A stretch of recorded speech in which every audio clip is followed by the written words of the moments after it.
समस्त को नमस्कार। आमर जिले में आज एंड काली ऑरेंज वार्निंग आसी 30 तारीख रेड वार्निंग आसी से जिला प्रशासन तरफ ऑल प्रिपरेटरी एक्टिविटीज आम कर देचु।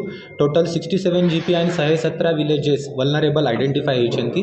टोटल 96 टेम्पररी फॉल्ट शेल्टर और 4टा मल्टीपर्पज फॉल्ट शेल्टर जो आज कालाहांडी जिले में सबू रेडी कराई से पानी लाइट सबू व्यवस्था कराई। ब्लॉक एंड यूएलबीज को कहुई कि DG set handpump and JCB stand by रखिए so that in case of emergency easy movement हो पार। मेडिकल पाई आमे ईडीडी विदिन 10 डेज एमती 360 प्रेग्नेंट माँ मान को आइडेंटिफाई करूँ। एबे सुधा 66 शिफ्टिंग हो जाइए। बाकी आम अपेक्षा अच्छु कि काली मॉर्निंग सुधा हो। एंटी स्नेक वेनम्र sufficient stock and essential medicine sufficient stock Kalahandi जिले में अच्छी। और डीएचएच एंड सीएचसी रे जो डीजी सेट अल्टरनेटिव अरेंजमेंट रे डीजी सेट भी फंक्शनिंग अच्छी।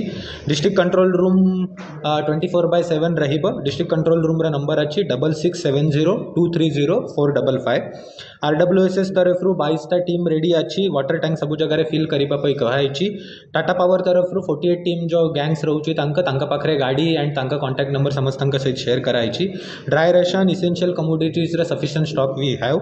ओड्राफ्ट टीम कालाहांडी जिले में टोटल 3टा डिप्लॉय होती। गोटे थुआमूल रामपुर रे रहिबो, गोटे भवानीपटना एंड गोटे धर्मगढ़ रे रहिबो। गोटे टीम रे टोटल 12टा मेंबर रहउचंती। एससीपीडब्ल्यूडी एंड आरडींग को भी कहुई कि लैंडस्लाइड पर जो बड़ा बड़ा पत्थर रोची सेटा को मूवमेंट करने जेसीबी रो जो बड़े प्रोक्लाइन जो मशीन रोची सेटार भी आम गोटे गोटे स्टैंड बाय रे रखीचु। एज थुआमूल रामपुर हमारा मैक्सिमम वल्नरेबल रोची। सब कलेक्टर भवानीपटना को डायरेक्शन दिया है कि से नेक्स्ट 3 डेज पाई सेठी कैंप करेंगे। आउ पीआईटीडी और आईएएस प्रोबेशनर लांजीगढ़ ब्लॉक रे भी कैंपिंग करेंगे। तो मु जिला प्रशासन तरफ सबू कालाहांडी वासी को गोटे रिक्वेस्ट करने चाहूँगी आज काली एंड पर दिन जो हमारा ऑरेंज एंड रेड वार्निंग अच्छी तो किए भी अननेसेसरी काम पाई घर बाहर जातु नहीं। In case of extreme emergency only जातु। एंड जदि फ्लड रिलेटेड किसी भी असुविधा होची तो immediately block nearby block tehsildar और डिस्ट्रिक्ट कंट्रोल रूम रे फोन करंतु। हमारा ऑफिसर सबू 24/7 रेडी अच्छी। Thank you.